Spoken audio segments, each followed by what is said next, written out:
जी नाज़रीन, डॉक्टर ताहा नज़ीर आपसे मुखातिब है न्यू मैक्सिको अमेरिका से। न्यू मैक्सिको क्योंकि अमेरिकन स्टेट है, साउथ वेस्ट की तरफ आ जाती है।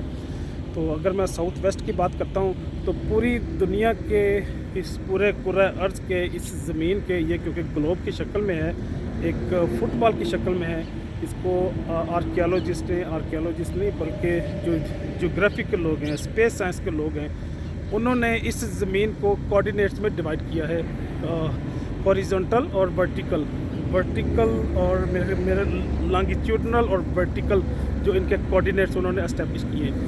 तो जो मैं बात करना चाह रहा हूँ, इन कोऑर्डिनेट्स की बुनियाद पे, ज्योग्राफिकल लोकेशन की बुनियाद पे किसी धरती की, किसी जगह की ना सिर्फ लोगों का रहन सहन बदल जाता है, बल्कि वहाँ पे जो परिंदे हैं, पौधे हैं, वहाँ पे जो रहने वाले जानवर हैं, उनका भी स्टाइल बदल जाता है, उनका भी पैटर्न बदल जाता है। इवन एक ही परिंदा या एक ही जानवर एक इलाके में होगा, उसी स्पीशी का अगर कोई दूसरा परिंदा किसी दूसरे इलाके में देखेंगे तो उसकी क्योंकि एवोल्यूशन डिफरेंट तर्ज पे होती है, डिफरेंट पैटर्न पे होती है, तो उसकी बॉडी, उसका बिहेवियर डिफरेंट होगा।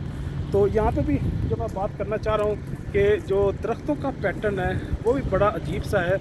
उसने भी मैक्सिको स्टेट के वेदर के अतबार से, यहाँ के सहराई ज़िंदगी के अतबार से इस तरह के भी पौधे आपको नज़र आएंगे जिनके पत्ते बड़े नहीं होते, ताकि वो आप पानी को ज़्यादा देर तक अपने अंदर अपने वजूद में मेंटेन रख सकें। इसी तरह का और कई सारे खूबसूरत पौधे भी यहाँ पे मुझे नज़र आए।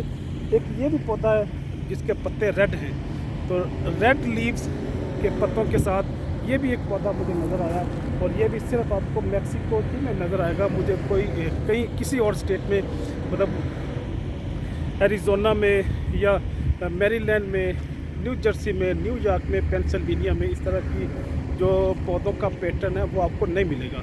इसी तरह ये भी एक पौधा है, इसके पत्ते थोड़े थोड़े से लगते हैं, छोटे छोटे से, तो ज़्यादा इसकी ब्रांचेस हैं और ये काफ़ी ऊपर तक गया है, मेरे लिए 20 फुट का तो यहाँ पे है। तो ये भी एक पौधा है जो यहाँ पे आपको न्यू मैक्सिको में नज़र आएगा।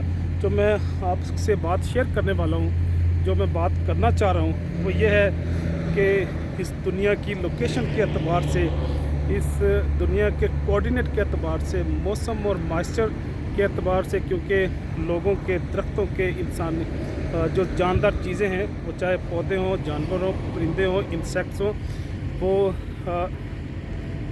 रेप्टाइल्स हों या मैमल्स हों, उनका पैटर्न भी बदल जाता है क्योंकि उनका चैलेंजेस बदल जाते हैं। तो जब ज़िंदगी के चैलेंजेस बदल जाते हैं तो फिर इंसान की, लोगों की, मखलूक़ात की तरजीहात भी बदल जाती हैं। इसी को ही एवोल्यूशन कहते हैं, इसी को इकोसिस्टम कहते हैं, इसी को फिटेस्ट डोमिनेंट का नाम भी दे सकते हैं कि दुनिया की हर मखलूक अपनी ज़िंदगी को मेंटेन रखने के लिए, ज़िंदगी के कारोबार को आगे चलाने के लिए वो जदोजहद करते हैं। इसी जदोजहद का नाम ज़िंदगी है।